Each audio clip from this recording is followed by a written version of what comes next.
Good morning, good afternoon, good evening, and welcome to Martyn Lucas Investor. It's time to get serious again. What this show is all about at the end of the day, we like to have fun, be entertaining, cover all the topics of the day, cover the news, cover what Donald Trump's doing. Whatever it is, we're here for that. We're here for the family primarily, but we are investors. We have to go back to the drawing board. We have to go old school. We have to look at the numbers, balance sheets, understand businesses, and you can't do better than that than Johnson & Johnson.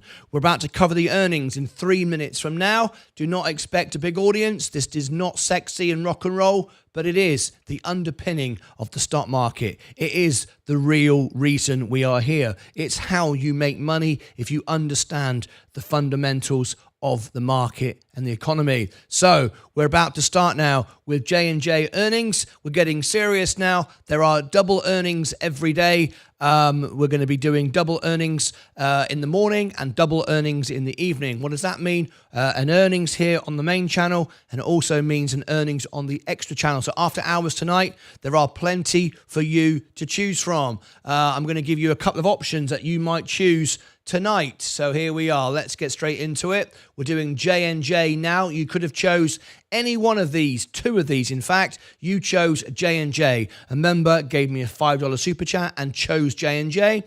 We didn't get a request for the extra channel, but after hours we've got Discover, KMI, STLD, AA, we've got Knight, we've got Cohen and Steers, RLI, CACI, Cadence, SL Green, Lob, HXL, Fexus, Cathay Bank, Cathay Bank, Banner Bank, Wes Banco, TFIN, NBHC, Q, CRH. We've got 3 minutes to go, by the way, before J&J starts.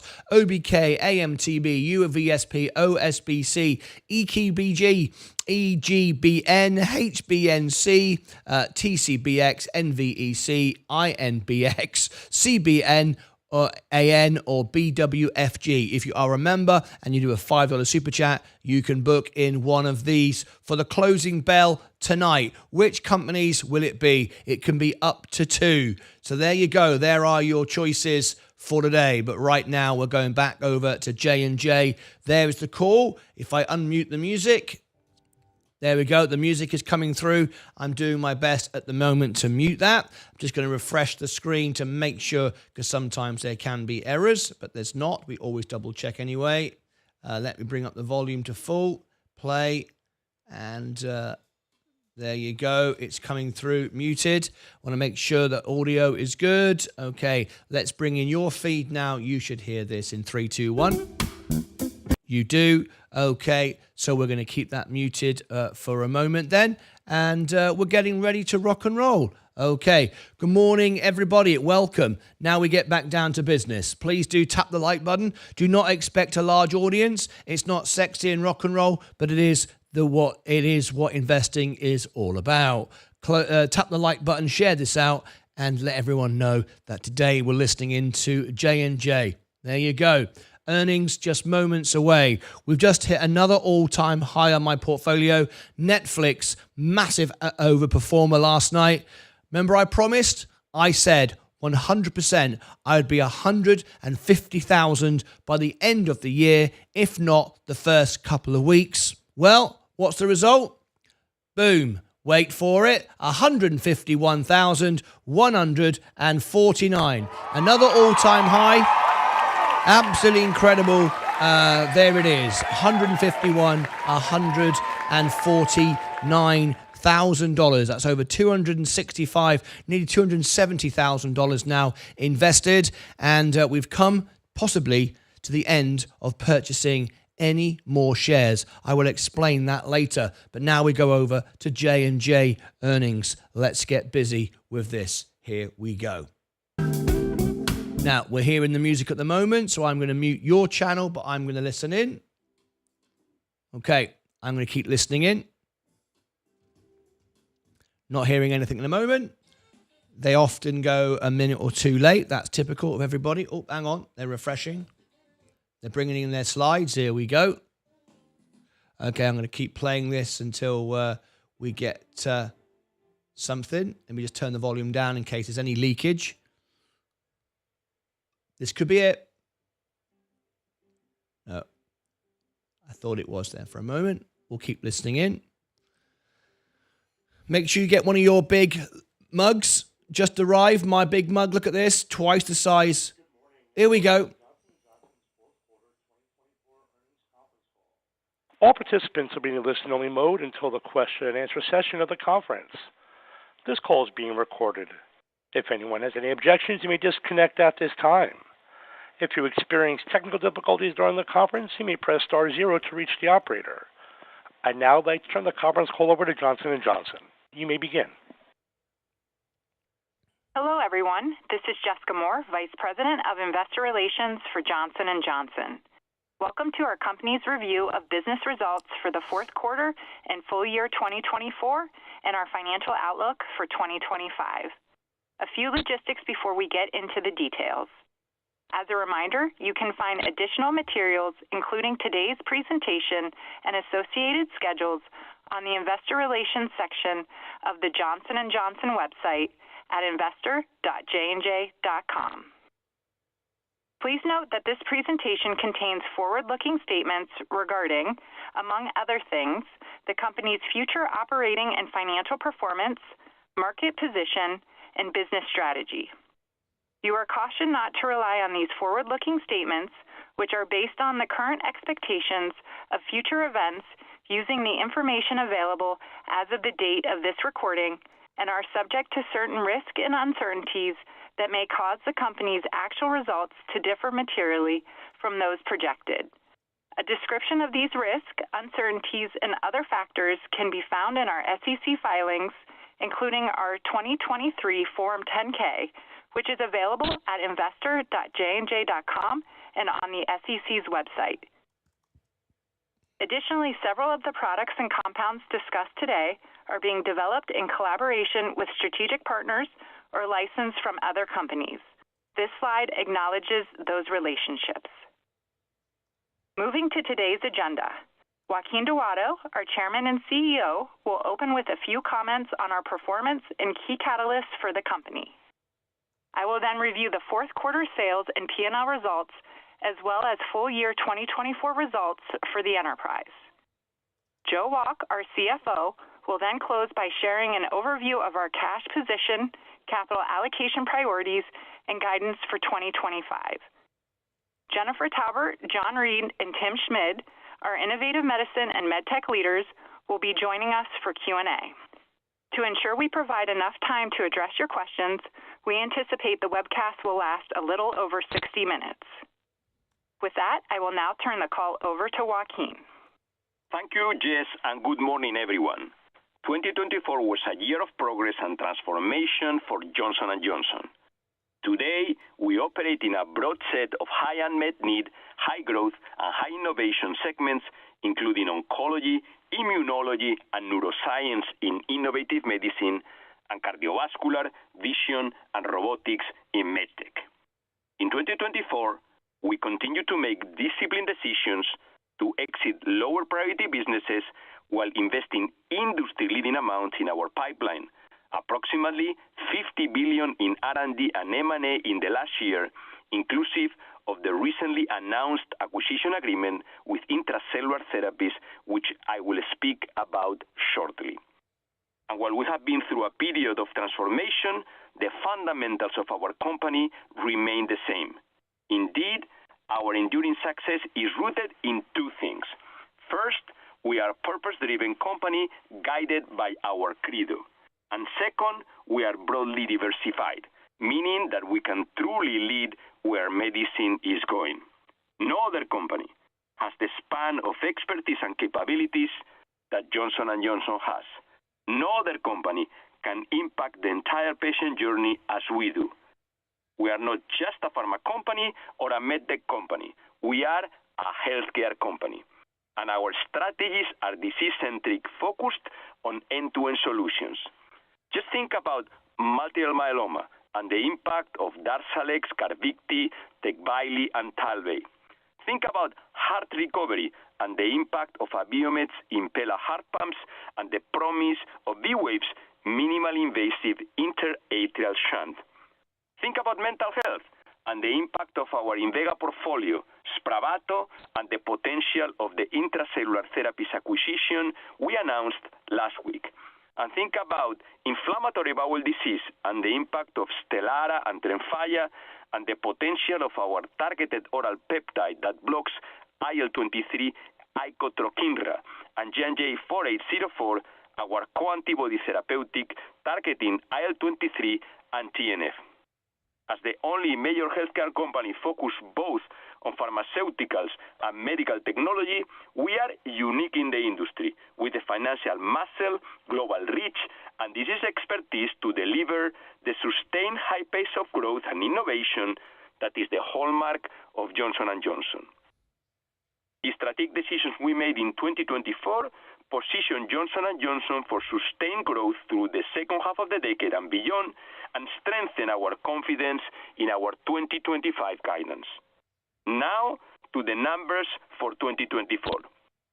Over the full year, we delivered robust operational sales growth of 7%, excluding the COVID-19 vaccine. With Spravato surpassing $1 billion in annual sales, we now have 26 platforms that generate at least $1 billion in annual revenue. In Innovative Medicine, we reported a third consecutive quarter of sales exceeding $14 billion, with 10 key brands growing double-digit. Across the full year, we achieved strong growth in oncology, neuroscience, and pulmonary hypertension, with immunology performing well despite the entry of biosimilars for Stelara in the EU. Equally impressive is our pace of innovation, which in 2024 resulted in 27 approvals in major markets, including FDA approvals of Tremfya for the treatment of ulcerative colitis and Rybrevant and Lascluze for first-line treatment for patients with EGFR-mutated advanced non-small cell lung cancer. In 2024, we reported 18 positive readouts for registrational studies, initiated 16 phase 3 studies, and submitted 49 filings across major markets. And as you have seen over the last 3 weeks, we are off to a fast start in 2025. Rybrevant and Lascluze showed significant improvement in overall survival in first-line treatment of advanced or metastatic non-small cell lung cancer. We received FDA approval of Spravato as the first and only monotherapy for adults with treatment-resistant depression. We received priority review for nipocalimab for the treatment of generalized myasthenia gravis, in addition to the FDA breakthrough therapy and fast-track designations for other indications received last year. And last week, we announced a new drug application with the FDA for TAR-200, our intravesical drug-releasing system for the treatment of non-muscle invasive bladder cancer, an area of significant unmet need impacting as many as 1 million patients per year. Turning to MedTech, and for the full year, we reported a second year of over $30 billion in sales, with growth across most parts of the business, including particularly strong momentum in cardiovascular and vision. Our pace of MedTech innovation also continues to accelerate, with 15 major products launched in 2024. Major highlights of the year include the approval of our VariPulse pulse field ablation platform in several major markets, and FDA clearance of our VELYS robotic-assisted solution for the use in unicompartmental knee arthroplasty procedures, as well as an expanded FDA indication for Impella heart pumps to treat pediatric patients, and FDA clearance of Shockwave's Javelin peripheral IVL catheter for the treatment of tight, difficult-to-cross peripheral lesions. We also achieved the full market release of 10 major products, including the Shockwave E8 peripheral IVL catheter in the U.S., version 8 of the CARTO 3 electroanatomical mapping system, and our Technis Odyssey intraocular lens.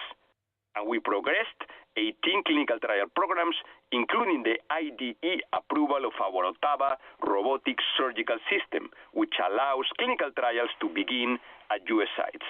And last year, we fortified our future by making significant value-creating investments in M&A.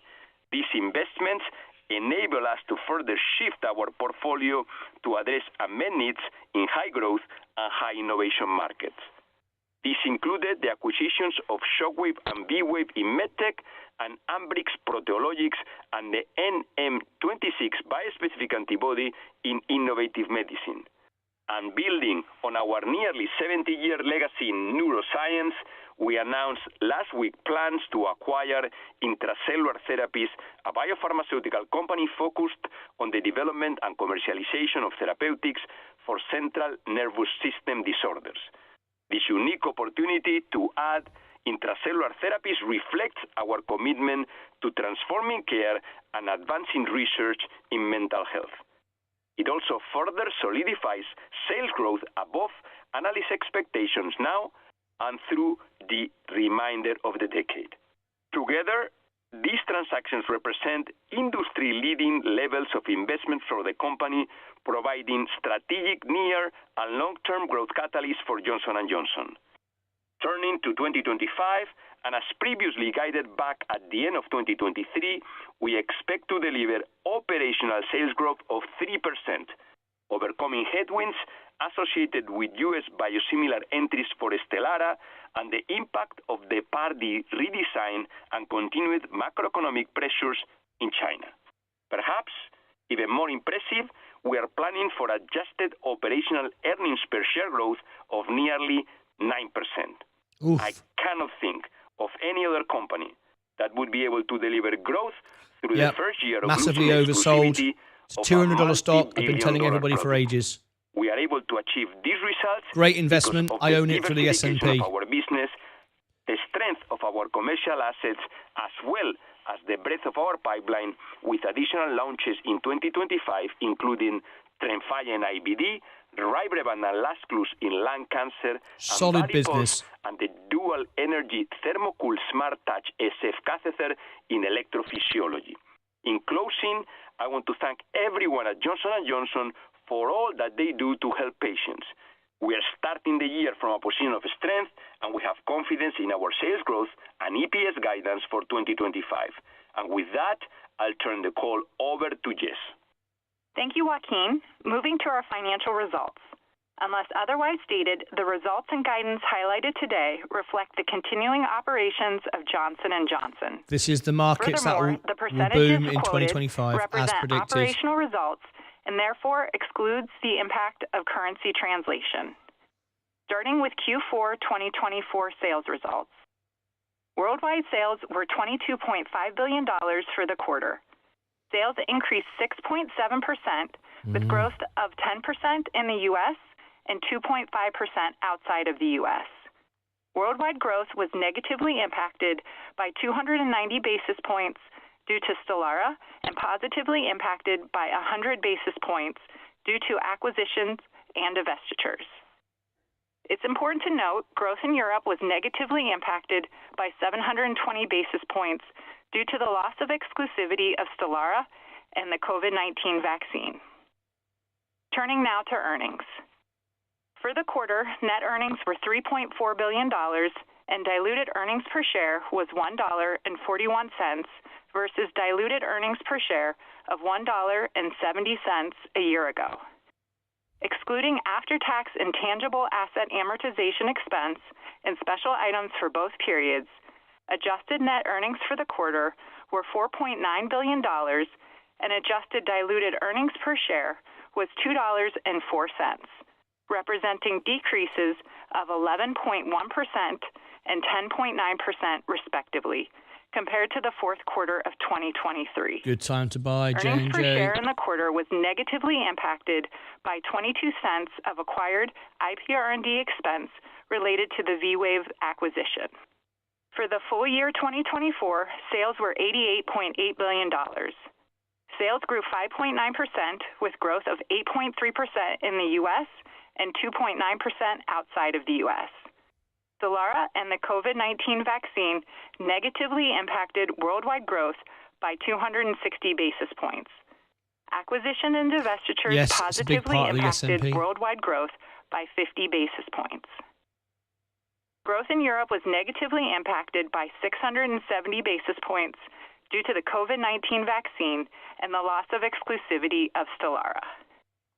Net earnings for the full year 2024 were $14.1 billion, and diluted earnings per share was $5.79 versus diluted earnings per share of $5.20 a year ago. Full year 2024 adjusted net earnings were $24.2 billion, and adjusted diluted earnings per share was $9.98, representing a decrease of 4.6% and an increase of 0.6% respectively versus full year 2023. Earnings per share in the year was negatively impacted by 67 cents due to acquired IPR&D charges on various transactions throughout the year. I will now comment on business sales performance in the quarter. Beginning with Innovative Medicine. Worldwide sales of $14.3 billion increased 6.5%, excluding the COVID-19 vaccine, with growth of 11.1% in the U.S. and a decline of 0.3% outside of the U.S. Stelara negatively impacted worldwide growth by 490 basis points. Innovative medicine growth was driven by our key brands and continued uptake from recently launched products, with 10 assets delivering double-digit growth.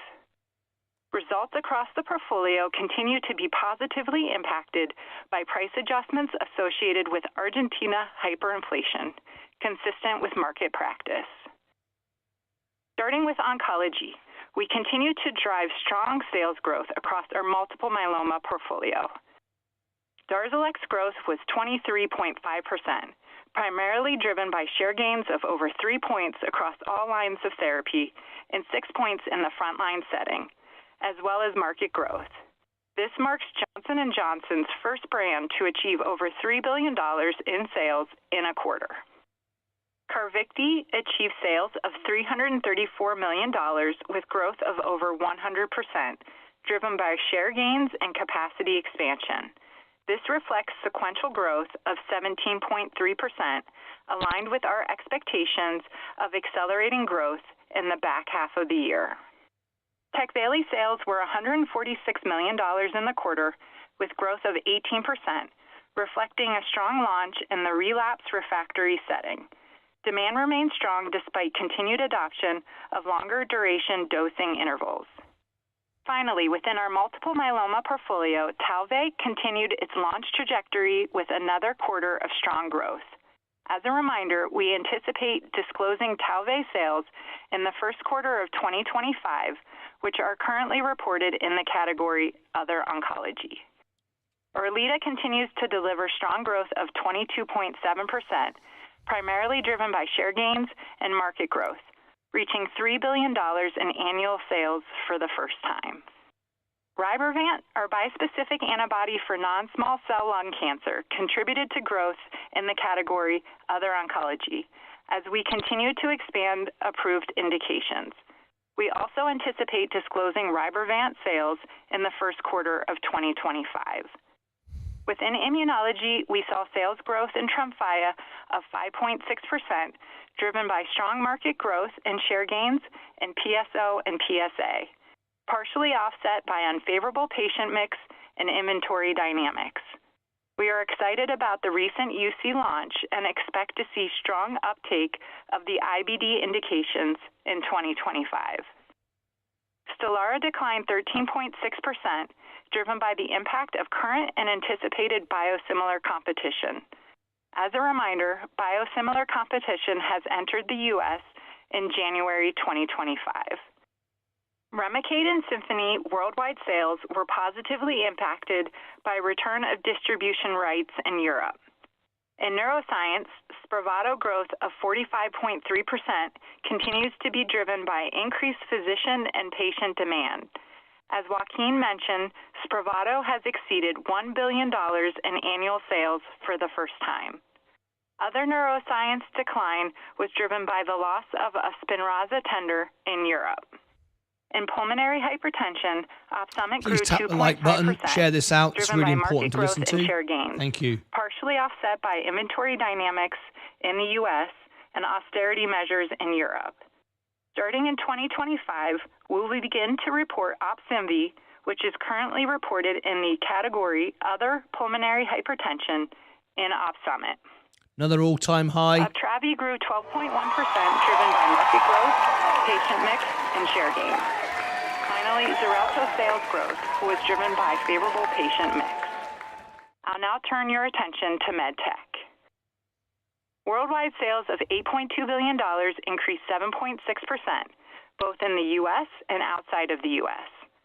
Acquisitions and divestitures had a net positive impact of 300 basis points on worldwide growth, 430 basis points in the U.S., and 150 basis points outside of the U.S. Overall, MedTech growth was driven by commercial execution and strength of new product introductions, partially offset by increased competitive PFA pressures in U.S. electrophysiology and continued headwinds in Asia Pacific, primarily in China.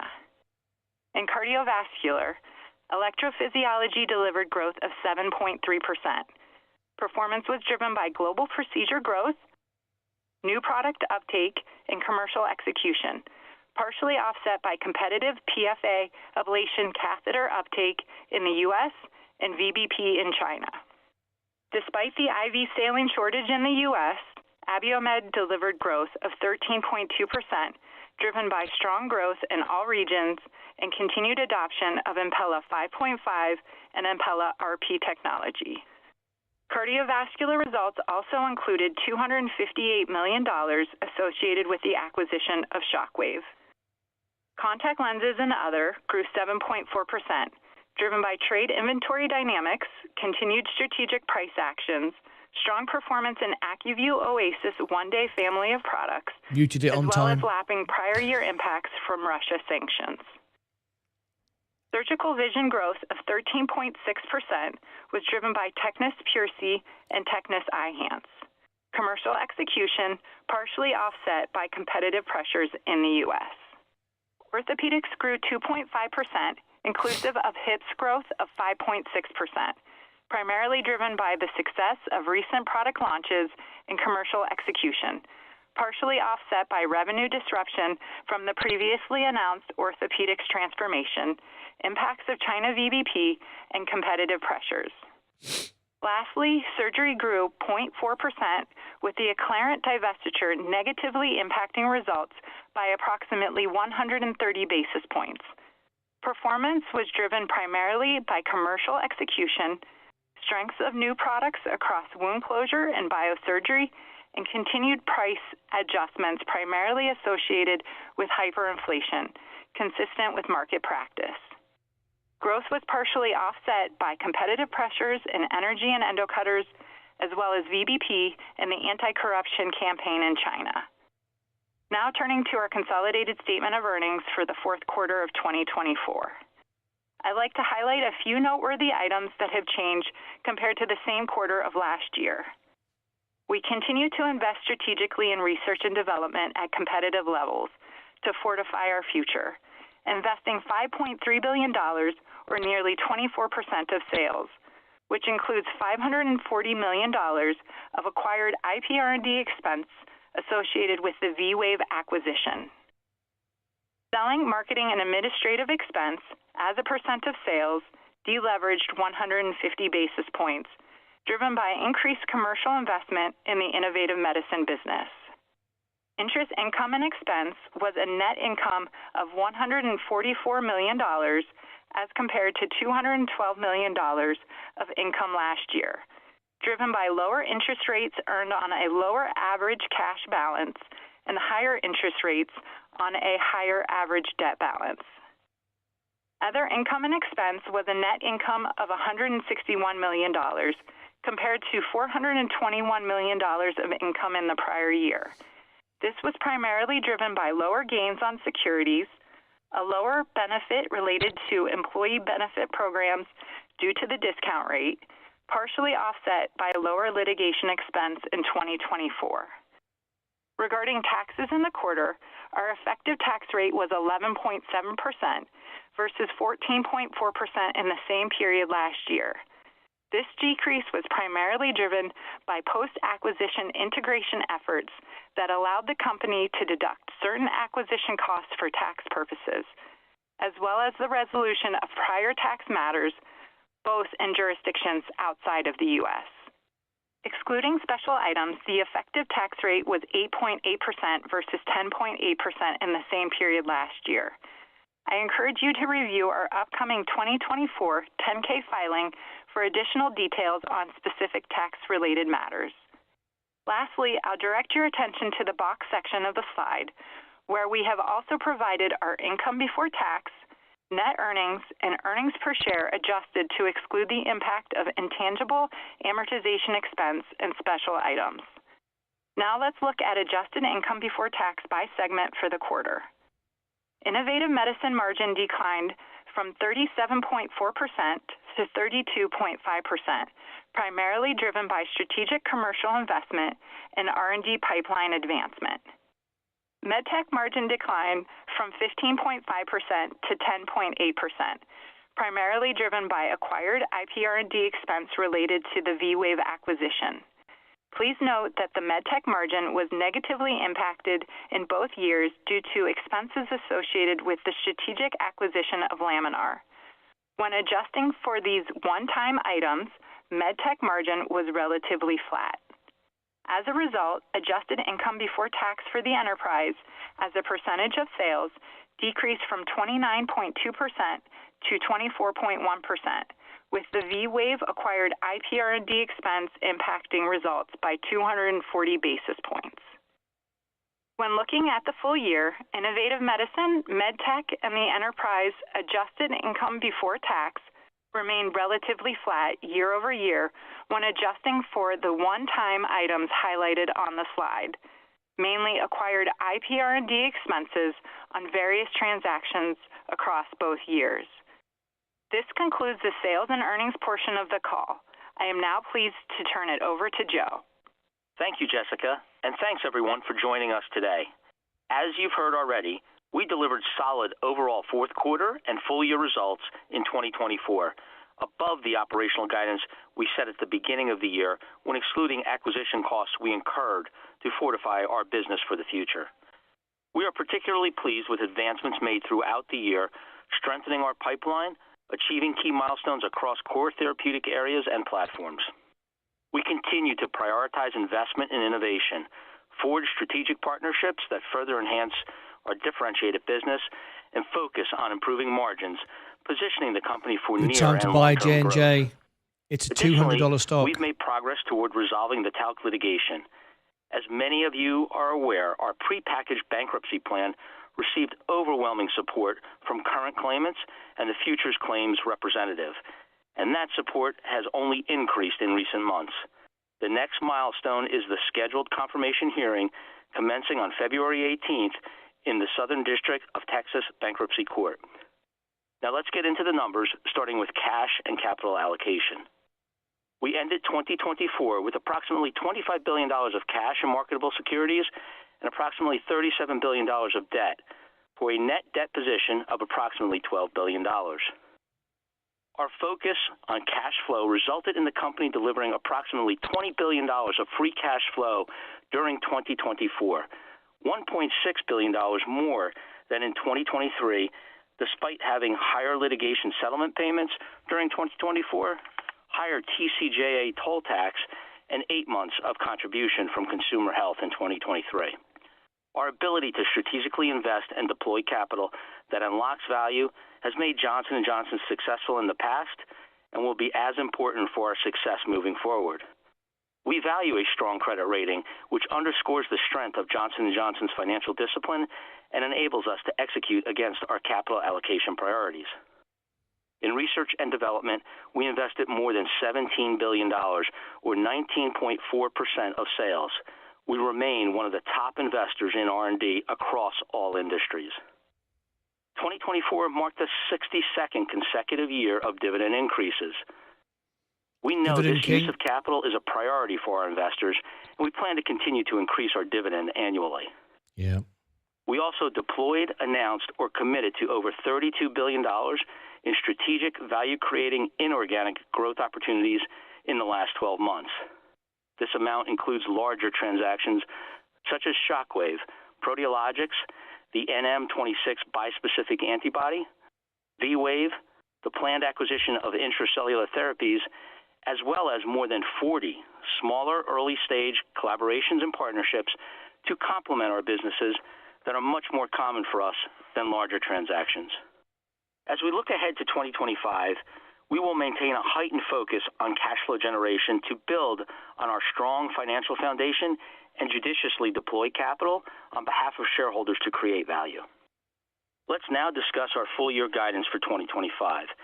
It is important to note that guidance at this time excludes the impact from the planned acquisition of intracellular therapies, but I will provide some comments on that transaction in a few moments.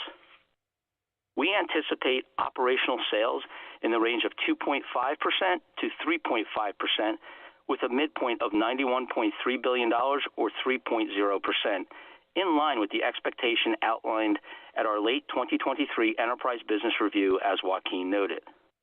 Acquisitions and divestitures are expected to favorably impact operational growth by approximately 50 basis points, resulting in an adjusted operational sales growth midpoint of 2.5%. Sales growth across our innovative medicine businesses will be driven by our proven assets such as Darzalex, Erleada, and Spravato, our recently launched products Carvykti, Tecvayli, and Talvey, and our new launches of Tremfya in IBD and Rybrevant plus Lazcluze in lung cancer. The strength of our portfolio enables innovative medicine to grow despite expanded Stelara biosimilar competition and approximately $2 billion negative impact from Part D redesign. MedTech sales growth will be driven by our recent acquisitions, Shockwave and Abiomed, as well as continued uptake of our recently launched products such as Varipulse, Tecnis Odyssey, AccuView Oasis Max, the Velis portfolio of enabling technology, and our Barb suture and hemostat portfolio. We continue to expect China to remain a headwind through 2025. Regarding Varipulse in the U.S., we are working diligently to complete our investigation and will provide an update when we have additional information to share. As a reminder, there's no impact to commercial activity to Varipulse outside of the United States. As you know, we don't speculate on future currency movements. For today's call, we are utilizing yesterday's euro spot rate relative to the U.S. dollar of 1.04, significantly below last quarter's euro spot rate of 1.10. This results in an estimated unfavorable foreign currency impact on sales of $1.7 billion, or 2.0%. As such, we estimate reported 2025 sales of $89.6 billion, or 1% growth at the midpoint. Turning to other items on the P&L. Despite Stelara biosimilar competition and the impact of Part D redesign, we expect our 2025 adjusted pre-tax operating margins to increase by approximately 300 basis points, of which approximately half is driven by operating spend management and the remainder from reduced acquired IP R&D expense. This is about 50 basis points better than we discussed on the Q3 earnings call in October. We anticipate net other income to be $900 million to $1.1 billion for 2025. The reduction versus last year is primarily driven by a lower benefit related to employee benefit programs based on discount rate assumptions, the non-recurring monetization of royalty rights in 2024, and no longer receiving a Kenvue dividend.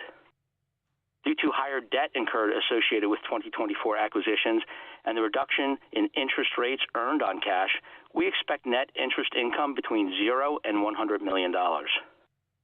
Finally, we are projecting an effective tax rate for 2025 in the range of 16.5% to 17.0% based on current tax laws and our anticipated geographic income mix across our businesses. Given all these factors, we expect adjusted operational earnings per share to grow 8.7% at the midpoint for a range of $10.75 to $10.95. While not predicting the impact of currency movements, utilizing the recent exchange rate previously referenced, our reported adjusted earnings per share for the year now estimates a full-year negative impact of 25 cents. As such, we expect reported adjusted earnings per share of $10.60 at the midpoint.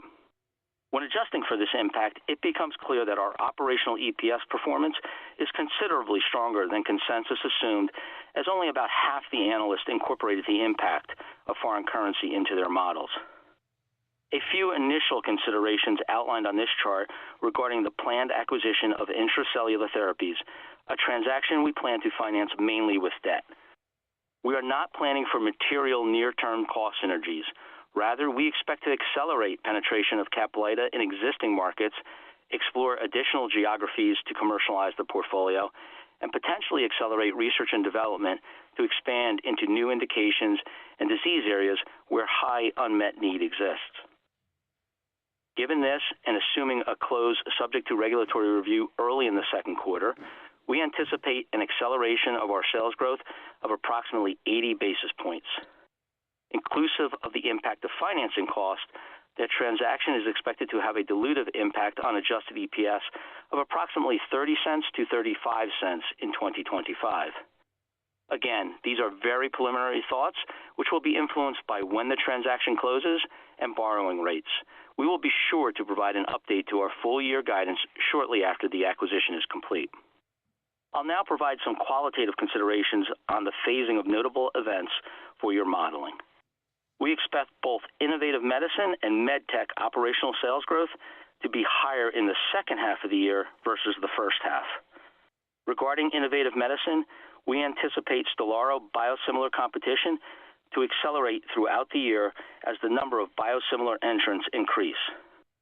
Humira's erosion curve, once faced with material biosimilar competition, continues to be the best proxy for Stelara erosion with the additive impact of Part D redesign.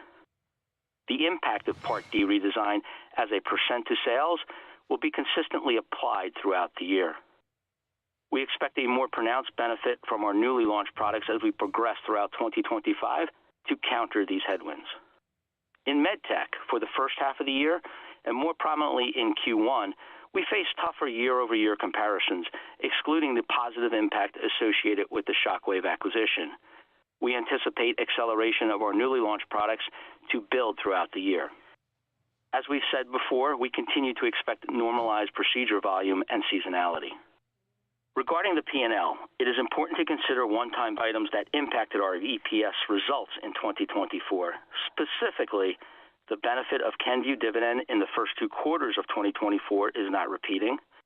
Higher interest income prior to the Shockwave acquisition closure in May. The monetization of royalty rights recorded in Q3, and IP R&D expense associated with the NM26 bispecific antibody in Q3 and V-Wave acquisition in Q4. Given these factors and aligned with sales, we expect higher earnings per share growth in the second half of the year versus the first half. Moving the discussion beyond financial commitments, we are excited for the pipeline progress planned for 2025. In Innovative Medicine, this includes expected approvals for Tremfya subcutaneous for Crohn's disease, nipocalimab for generalized myasthenia gravis, and subcutaneous Rybrevant for non-small cell lung cancer. We expect to file for regulatory approval of TAR-200 in non-muscle invasive bladder cancer and Icotrokinra in psoriasis, and planned data readouts for Rybrevant lung cancer overall survival, as well as data in head and neck and colorectal cancer, and Icotrokinra in ulcerative colitis, as well as head-to-head data versus Sotyktu in psoriasis. In MedTech, building upon the 15 major product launches in 2024, we anticipate a submission to the FDA for Impella ECP regulatory approval, continued progress on our Ottava robotic surgical system, and advancements across our cardiovascular portfolio, including electrophysiology, heart recovery, and circulatory restoration. So to summarize, we are well positioned to tackle the challenges in 2025, continue to advance our pipeline, deliver on our financial commitments, and create long-term sustainable value for shareholders.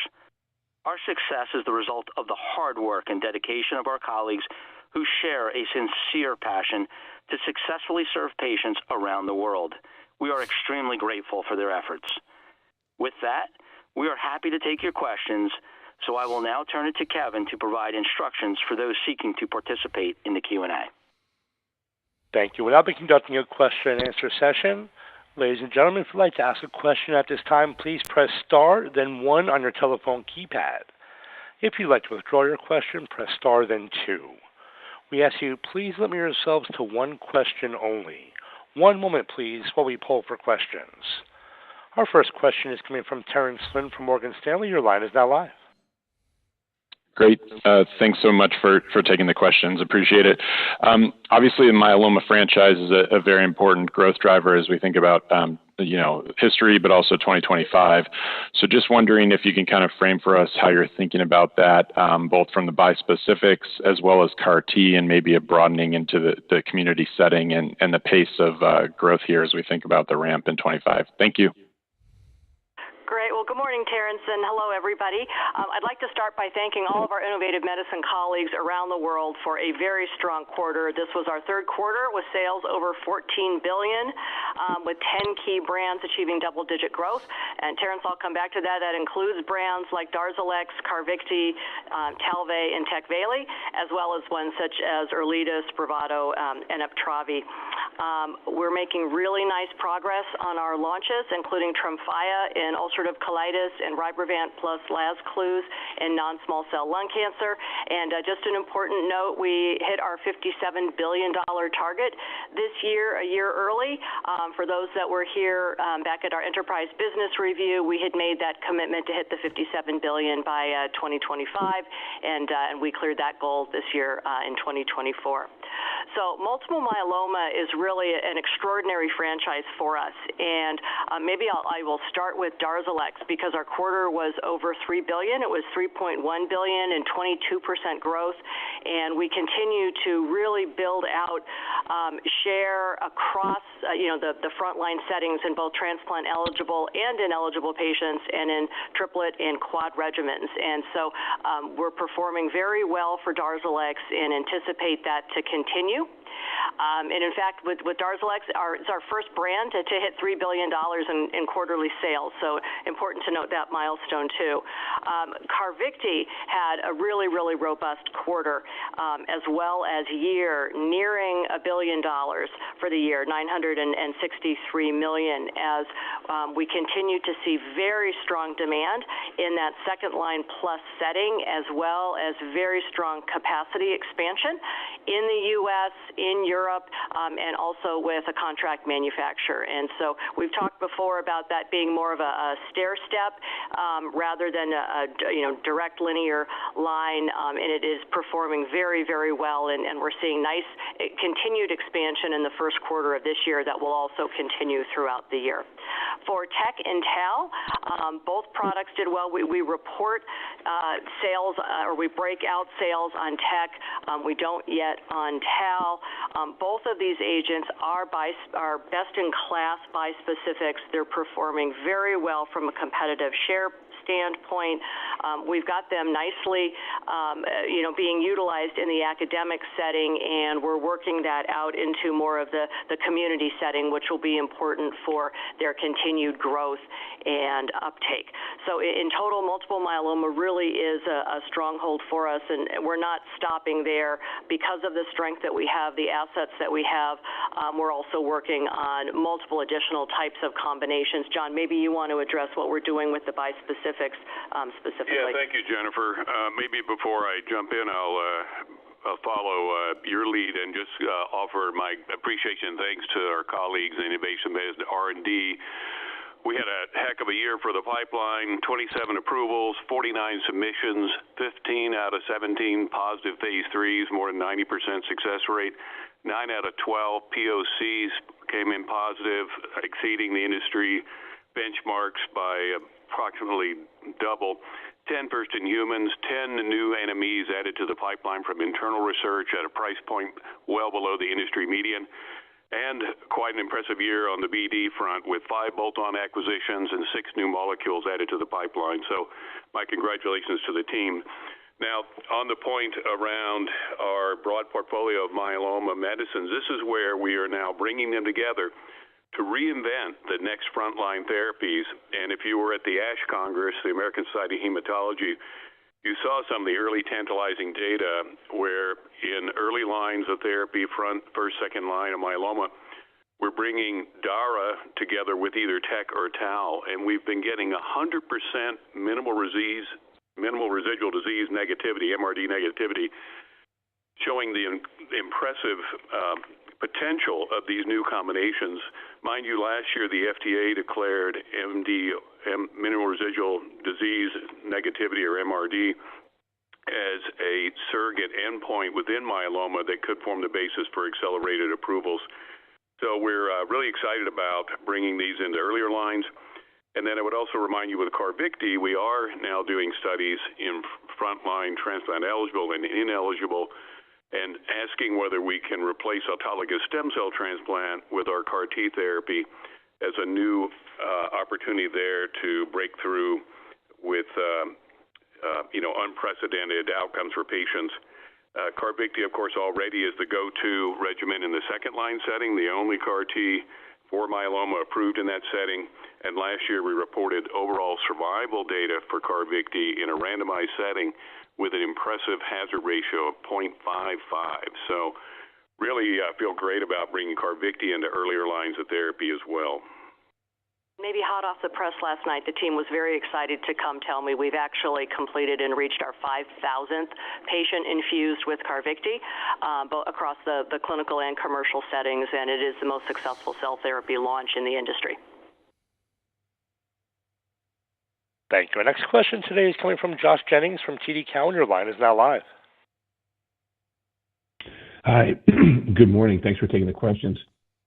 I was hoping to just ask about the medical device or the sector, the business, and just the acquisition strategy. You've had a couple of pre-revenue swings with Laminar and V-Wave and some other more established bringing more established businesses under the roof.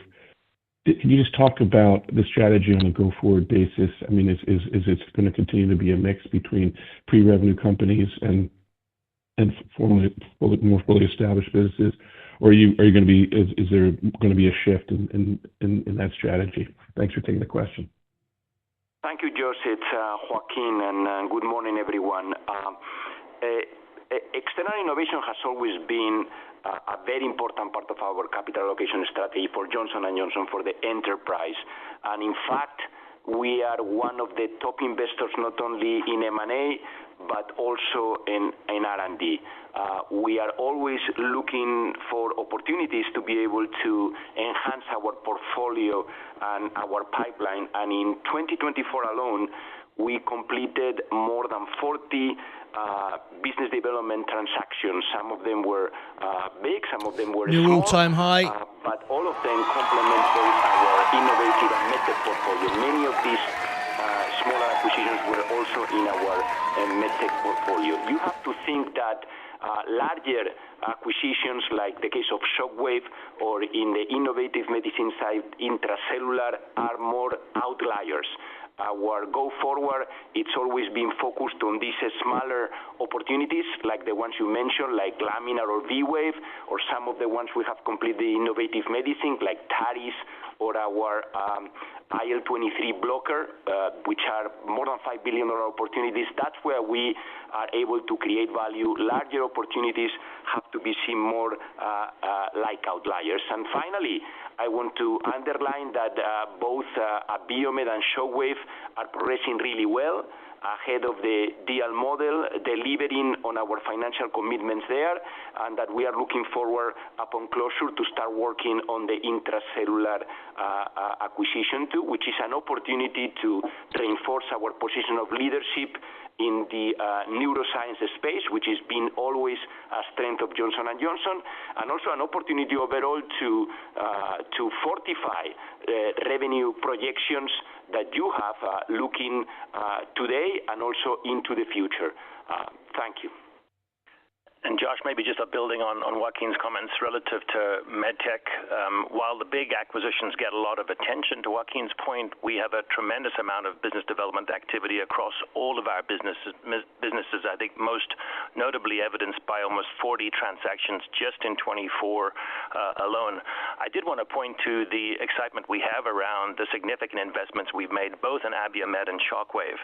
Abiomed grew 15% for full year 2024, and we are seeing constant acceleration driven by, firstly, the tremendous portfolio we have. I think we could not be more excited about the danger shock results, which really bring more validity to the evidence base around this portfolio. This is the first study in 20 years to actually demonstrate a survival benefit. In fact, a 12.7% mortality improvement versus the standard of care. We also, while not a big commercial opportunity, received FDA approval in the fourth quarter of last year for the use of Impella in pediatric community, which I think is just further evidence of the building confidence around the safety profile of this product. We also mentioned earlier that we are excited to be planning our submission for ECP to the FDA in the first half of this year. This will, Josh, be the first and actually the smallest pump in the world. This is a 9 French at insertion, which expands to about 21 French inside the heart. A lower profile, which we believe that will, along with its ease of use, reduce further barriers to adoption. And then finally, a smaller transaction, but certainly important to our goal to play a bigger role in heart failure, is the acquisition of V-Wave, which reinforces our commitment to building leadership in heart failure and really allows for the active shunting of blood across the intraatrial septum. A couple comments on Shockwave. That's our latest acquisition. We closed that in May of last year. This delivered $564 million of growth last year. It is the leading and first-to-market pioneer in IVL technology, and we're confident that while certainly there's a lot of excitement around this category, we have at least a 5 to 8 year first-mover advantage.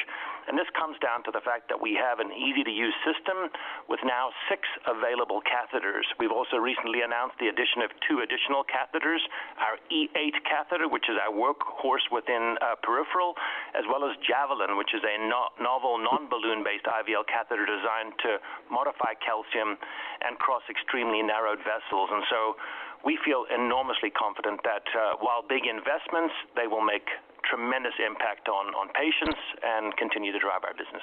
Thank you, Josh. Thank you. Next question today is coming from Alexandra Hammond from Wolfe Research. Your line is now live. Thanks so much for taking the question, and congrats on the Intra-Cellular deal last week. For Caplyta, how should we be thinking about the cadence of sales growth to the forecasted sales of $5 billion? And I guess on the acquisition, should we expect a deprioritization of seltorexant and iptacoprant? Thank you so much. Good morning. Thanks so much for the question. And we are so excited to be able to welcome the Intra-Cellular colleagues to Johnson & Johnson. They have done such an extraordinary job, both in developing Caplyta and their pipeline, but also commercializing and bringing Caplyta to patients currently for schizophrenia as well as for bipolar I and bipolar II depression. I think you can take a look at their current sales trajectory, which is a really nice growth curve, and then also take into account the filing that has been done for AMDD, major depressive disorder, the filing that's been done with the regulatory authorities that we anticipate approval for later in the year. AMDD, we believe, to ultimately be the largest of those 3 indications for Caplyta, and so we think that that will be an additional catalyst for growth. So you can factor that into your thinking. We're really excited about Caplyta. I know the company had guided to it being a $5 billion plus asset. We definitely think that it will be as well, and think that together we're going to be able to do even more for patients with mental health issues. We're also really excited about their pipeline and 1284 and potential in Alzheimer's psychosis, general anxiety disorder, and others. So we see Intra-Cellular as both a near-term as well as long-term growth catalyst for us. Yeah, about your question, though, around whether we'll deprioritize other things in the portfolio, absolutely not. Let me just remind everyone that depression is a very heterogeneous disorder, and it's not a disease that accommodates to a one-size-fits-all. We see each of these molecules that we're developing having unique mechanisms that can play in different subpopulations, and we're developing those aticaprant, seltorexant, for example, using a precision neuroscience strategy. So we see this broad portfolio, which includes, of course, Spravato, as a repertoire of different mechanisms we can bring to bear. There are 260 million people worldwide that suffer from chronic depression. It's the leading cause of disability, and more than 30% of those do not get relief from the ongoing medicines. The other thing that I really like about our portfolio is the side effect profiles are so benign compared to the standard of care. With all four of the mechanisms, whether it's Caplyta, which we hope to welcome into the portfolio, whether it's aticaprant, seltorexant, or Spravato, you don't have weight gain, you don't have sexual dysfunction, you don't have the tardive dyskinesia or extrapyramidal effects that are so common with many of the medicines today. So this is really exciting for us. Maybe also, while I am talking about our depression portfolio, I would just acknowledge and congratulate the team on the recent approval of Spravato in the monotherapy context. This indeed allows us to offer Spravato as a solution for patients with treatment-resistant depression without necessity to use it on top of standard care, and therefore avoiding those side effects that I just mentioned that the standard care medicines often bring. Very excited about that approval. We had received priority review from the FDA for that submission. That's the second time Spravato had received a priority review, the only antidepressant ever to do so, and Spravato is also the only antidepressant to ever receive breakthrough designation from the FDA. So great momentum and a long-term commitment to patients suffering with depression. Thank you. Next question today is coming from Tim Anderson from Bank of America. Your line is now live. Thank you very much. I have a question on the immunology franchise and Tremfya. So with Stelara facing biosimilars, I'm wondering if it might play out like how it has with AbbVie. So in the case of AbbVie, they said that biosimilar Humira has actually driven a volume shift in favor of other brands like Skyrizi. I'm wondering if you expect that could occur with Tremfya on the volume side. And then on the price side, can you talk about incremental price erosion in 2025 to maintain access relative to whatever the price erosion was in 2024? Thank you very much for the question, and we're really excited about the great progress that we're making with Tremfya in psoriasis and psoriatic arthritis, but really particularly with inflammatory bowel diseases coming up with the launch in ulcerative colitis now and Crohn's upcoming. We've guided, maybe just back on Stelara, we've talked about the Humira erosion curve being probably the best thing to model.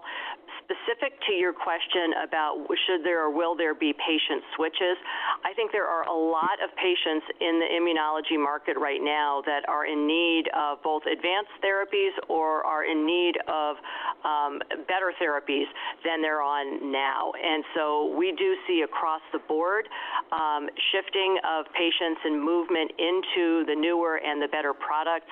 I would put Tremfya squarely in that camp.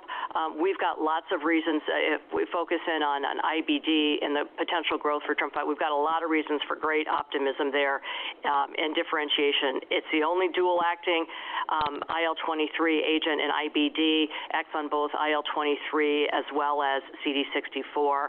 We think it's got the potential to really set the next bar in efficacy, and we know there are a lot of patients who need more and are ready for switch, and we think with our sub-Q induction dose, we're going to have unrivaled flexibility. So, the ability for fully sub-Q induction and maintenance, as well as the opportunity for IV. So the launch right now is going very well in UC, and we're very excited and optimistic, really looking forward to the upcoming launch in Crohn's and sub-Q. And we've invested appropriately. The last part of the question, I think, was on pricing.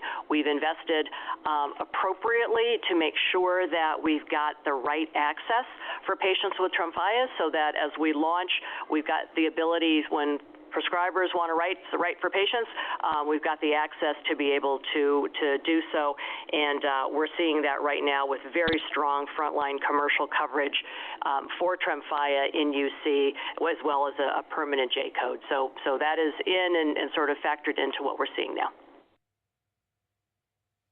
Thank you. Next question is coming from Larry Biegelsen from Wells Fargo. Your line is now live.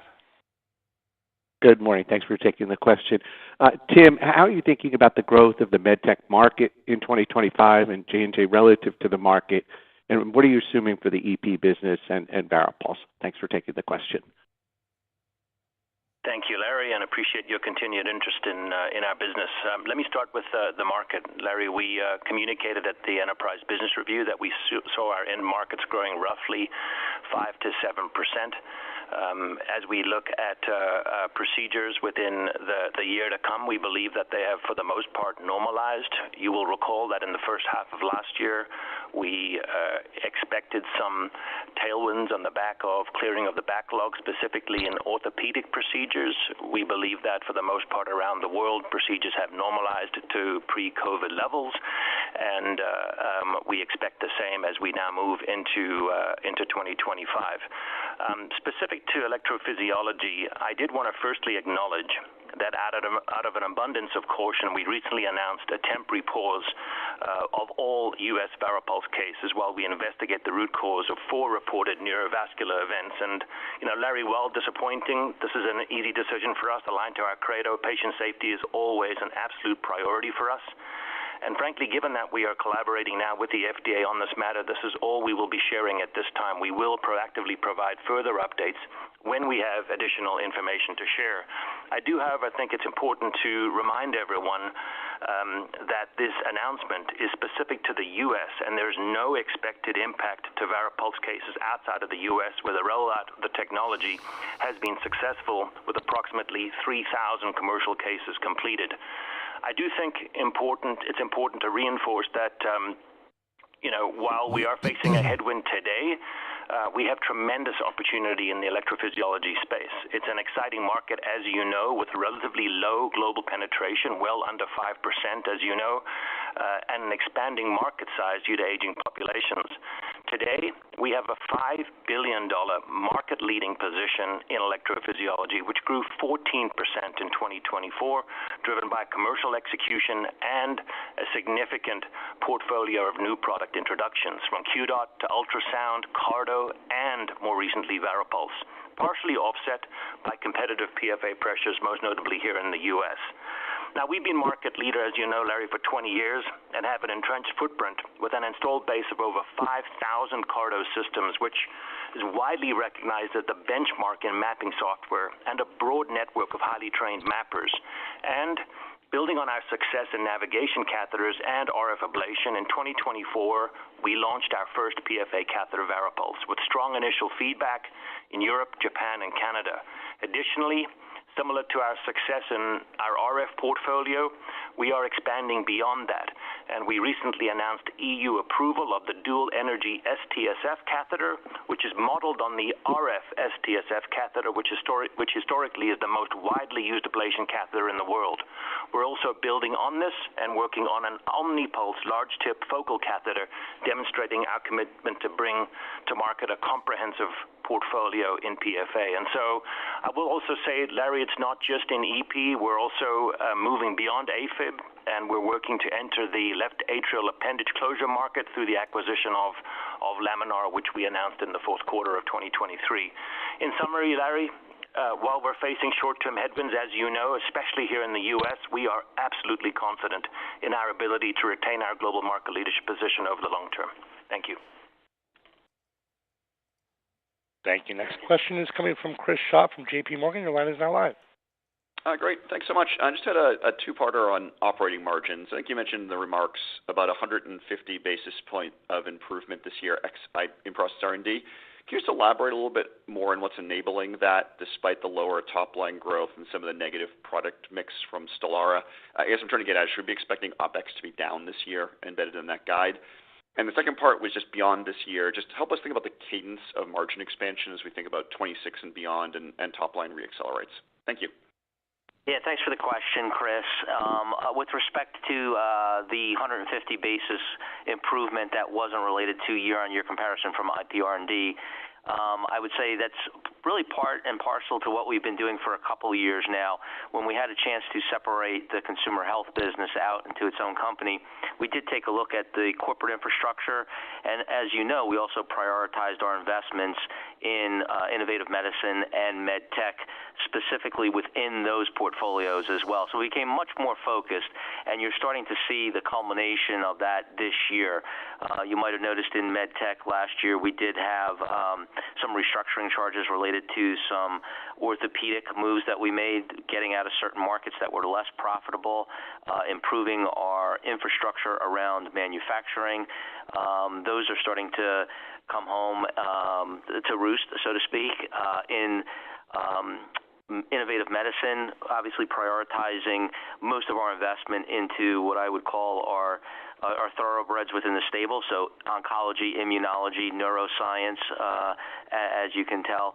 And, we have invested in technology over the last few years in a pretty significant way. There's still more investment to come, but that's starting to yield some benefits as well in terms of efficiency around the organization. So, we knew for a few years now that Stelara would face biosimilar competition, and so we had to be prepared, and this is kind of how the organization has gone about it.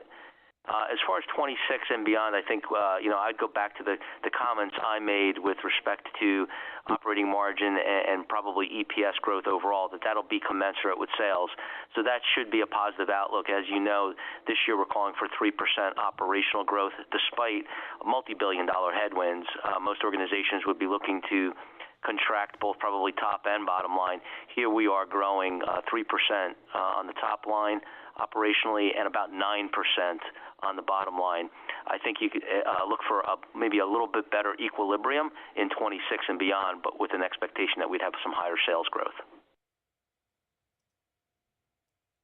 Thank you. Next question is coming from Matt Miksic from Barclays. Your line is now live.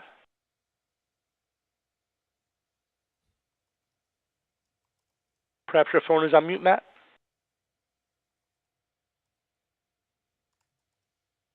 Matt, your line is now live.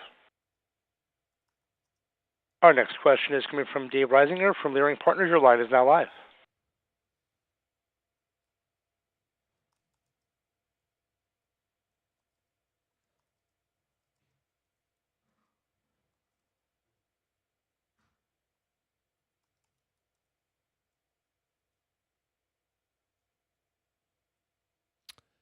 Do we have a technical issue with J&J? It does appear J&J have lost their feed. Pardon me, just make sure you hear my audio. No. For the next analyst, please. Our next question is coming from David Roman from Goldman Sachs. Your line is now live. Thank you. Good morning, everybody. And on behalf of Chris Shibutani and myself here, wanted to come back to just the overall MedTech strategy and appreciate that you exited the year over the 7% number that you had previously communicated as the high end of the range. But when you pick that apart a little bit, clearly a big percentage of that does come from M&A. I think with ex-M&A, the organic number being below the 5 to 7%. So can you maybe just walk through a little bit how you think about the organic investment in the business versus inorganic contribution to that number long term, especially when you start to look at some of the more established franchises, whether that's surgery or orthopedics, your end market. And then if I could just sneak an accounting one in here, just want to confirm there was no revenue recognition reversal charges in the EP numbers this quarter for Varipulse.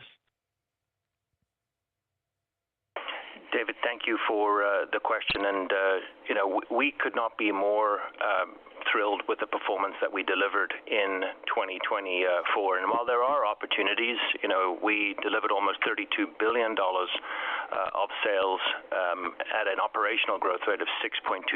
When you take out the impact of Shockwave, that's 4.7%. And let me be very clear that we remain very confident in our expectations communicated at the EBR. And as a reminder, we expect our end markets to grow between 5 and 7% on a weighted average basis between 22 and 27. And we expect to deliver an operational CAGR in the upper end of the range over that period. In 2024, 6.2%, as I mentioned, and we're pleased with the continued double-digit growth in cardiovascular, both within our core electrophysiology business and our new acquisitions in Abiomed and Shockwave, which I referenced earlier. We're also proud of the continuous improvements in ortho. This is a business that historically was a laggard for MedTech, but tremendous improvements, especially with the mid-single-digit growth in hips and knees, and continued innovation with our enabling technologies, and specifically in VELYS. We're also encouraged by the continuous improvements in vision, another core business, and as you know, we had a slower start to 2024, but we saw that improve throughout the year, culminating in an operational growth rate in the fourth quarter of 9.1%. That said, as you know too well, we do have some short-term headwinds, near-term competitive pressures in U.S. EP as one, and secondly, continued headwinds in China, which we've mentioned in 2025 will continue to be a headwind, and we have included that in our estimates. As we look to the year ahead, we don't provide guidance by sector, as you know, but we're confident that continued growth will be driven by our tremendous portfolio of new products, specifically Varipulse, our Technis Premium IOLs, ACUVUE OASYS Max in contact lens, VELYS portfolio in ortho, our Stratafix portfolio in barbed sutures, and our broad-based hemostats in surgery.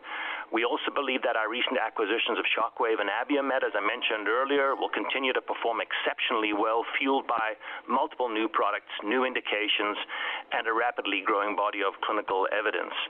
I will say that it's important as you think about 2025 to recognize, as Joe mentioned earlier, that we expect to see an acceleration in the back half. We are seeing some tough comparators when we compare to 2024. A couple of factors will be positive one-time change in revenue recognition in our ortho business, inventory bills outside of the U.S. in electrophysiology, and finally, headwinds related to selling days versus prior year. And so we would recommend that we encourage you to consider these in your statements for the year ahead. And maybe, David, just to cap off, you asked a specific question around accounting reversal and whether that had any impact on the quarter. There was none related to Varipulse. Thanks, David, and thanks to everyone for your questions and your continued interest in our company.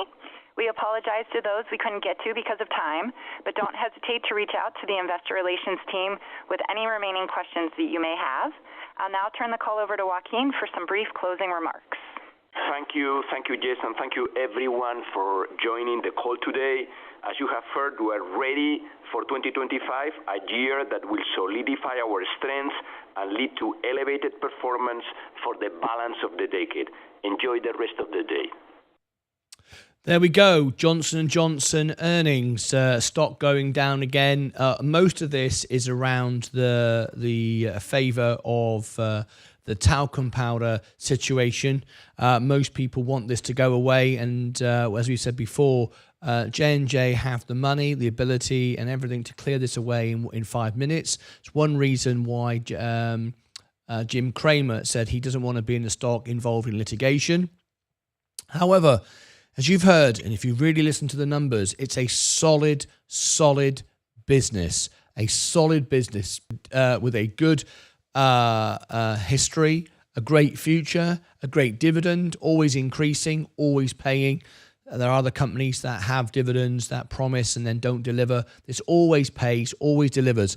This is a solid business. It's a nice part of the S&P 500. This is the sector that's been oversold, I beg your pardon, for the last few years. The financials and the health sector, this is the future for 2025 when tech slowly slows down. So for me, it's a good investment. It's a $200 stock in my opinion.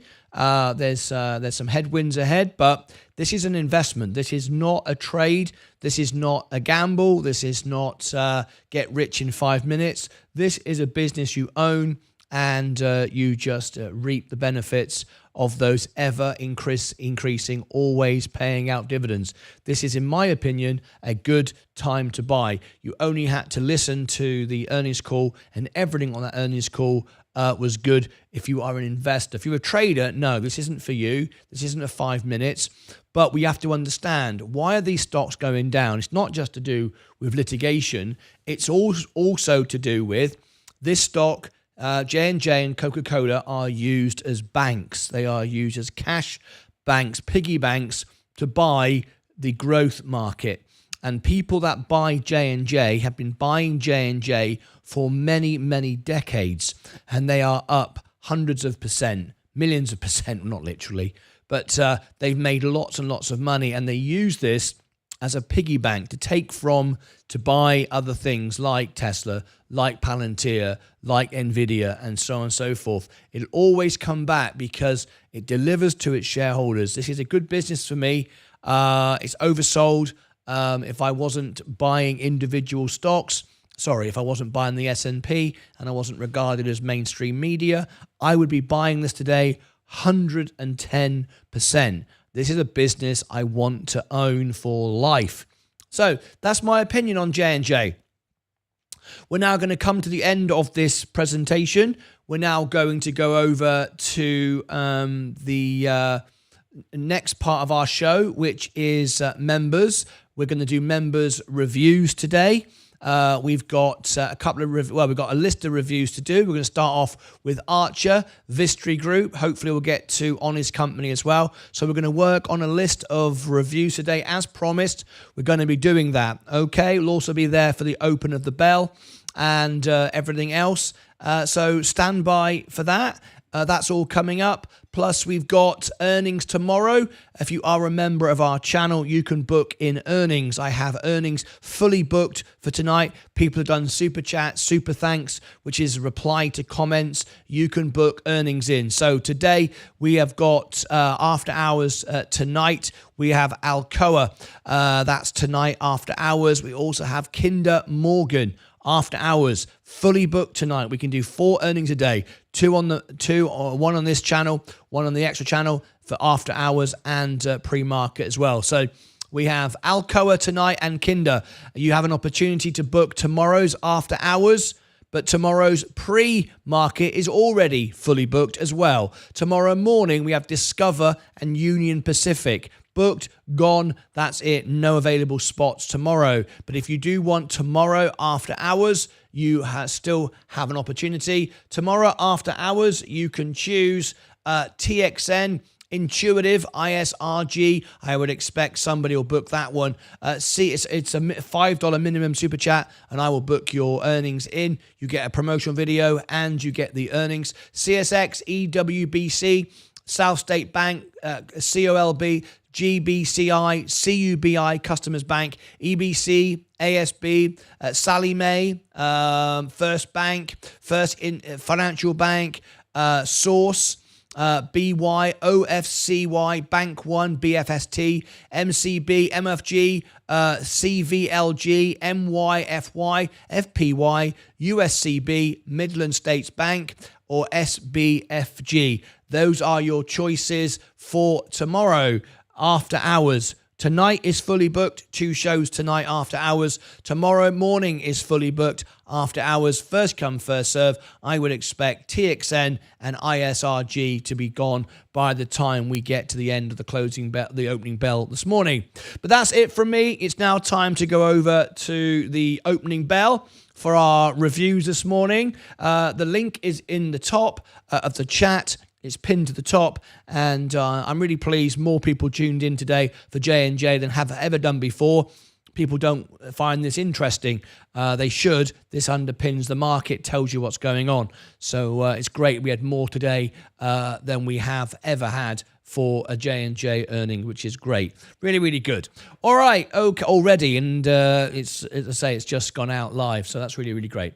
Tap the like button if you like this. Consider subscribing. It's now time to get into it. And we're going to be on the next show. The next show is coming up in just a couple of moments' time. So I'm going to end this, click on the link or find me on the homepage, or just do nothing, stay where you are. It'll do it for you. I'll see you back in a couple of minutes. Till next time, as always, take care of yourselves and each other. It's earnings season. We're going to be busy like this every day for a month. Bye-bye for now.